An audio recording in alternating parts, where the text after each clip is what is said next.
Hi, and welcome to this lesson on how to change strings on a banjo. We're going to use a 5-string banjo today, but these tips and hints I'm going to give you today you can apply to any type of banjo, 4-string, 5-string, or even a 6-string. I'm going to show you how to change the strings on the banjo and also place the bridge in the proper place on the head of the banjo. Okay, well, let's get started. The first thing I'm going to do is I'm going to take all of the strings off at the same time. Just a note here, you may want to change one string at a time, especially after you get your bridge set in the correct position on the head. But for today's demonstration, I'm just going to take all the strings off at the same time.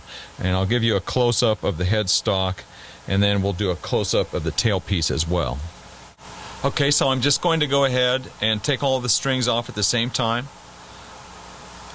And you can see I've already got them loosened a little bit. So I'll go ahead and take the 5th string off.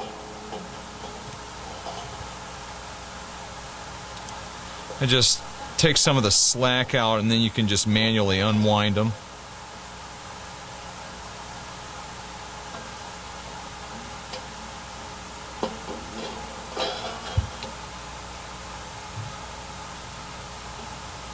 You can also just cut them off if you want to. You may want to save your old strings. Just kind of keep them for a spare.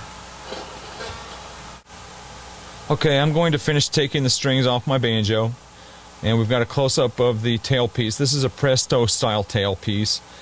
You see many different types of tailpieces on the market, but the principle is all the same. And for the 5-string banjo, of course, we use loop-in strings.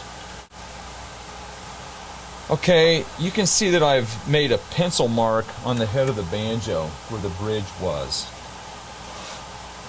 Okay. That's one way I know that my bridge is always going to go back to the exact spot where it needs to be. But I'll show you how to do that with a tuner. You can also do it by ear.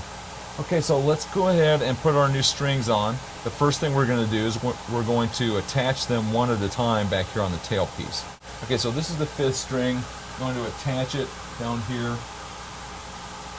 This goes on the little post there. Okay, now I'm going to attach this up on the 5th string peg. I'll give you a close-up of that.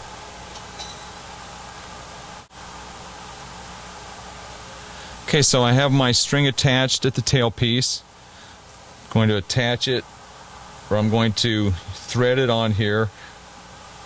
There's no one wrong or right way to put strings on, but usually it's best if you'll let it wind around itself several times, especially the 5th string, and I'll show you why in a minute.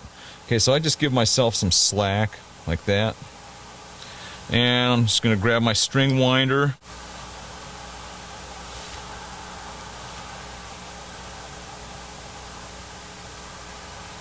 So I'm winding this around itself a lot of times. Okay, so on the 5th string I have it wound around itself about 6 or 7 times, and rather than use wire cutters to cut this string off, I'm going to just bend it off. And the reason for that is if you leave a little piece of metal sticking up, it's sometimes easy to kind of jam it into your finger and draw blood. So let's go ahead and just bend this off like this.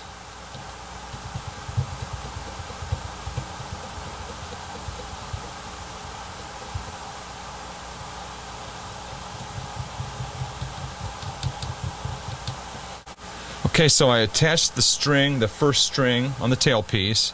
Now I'm going to attach it to the tuning machine head. And I'm going to show you 2 different ways to do this. This first way, I make all the holes going this way. Okay, so I just thread the string up through there.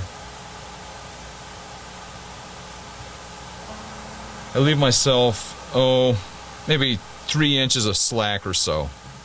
Okay, and I'm just going to tighten it with my string winder.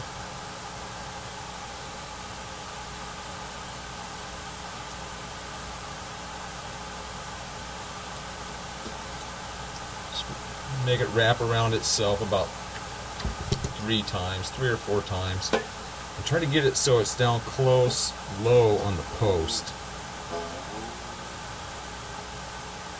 Okay, now let me show you another way to do this. going to put on the second string next.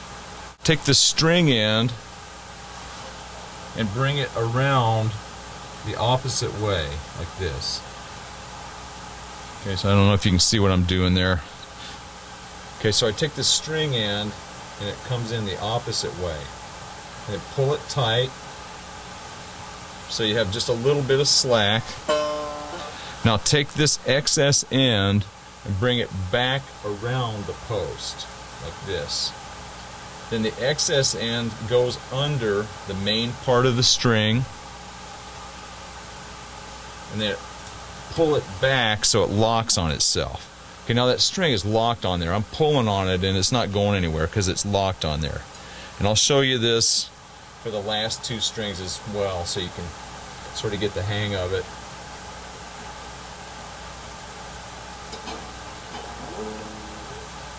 Okay, I'm going to change my third string. Okay, so I take the string and I bring it in from the top, like that. And notice that these strings always go to the inside of the post. Okay, so your strings will always go to the inside of the post regardless of what type of banjo it is. Okay, so bring it in from the top, pull it, so you got a little bit of slack on the main part of the string. Now this excess end goes back around the post and it goes underneath the main string, and then pull it back and it locks right like that. Okay, then just tighten it up a little bit and we're almost ready to tune it. Okay, one more string to put on, then we're ready to tune it up. Okay, fourth string. Okay, so take the string, bring it in from the top.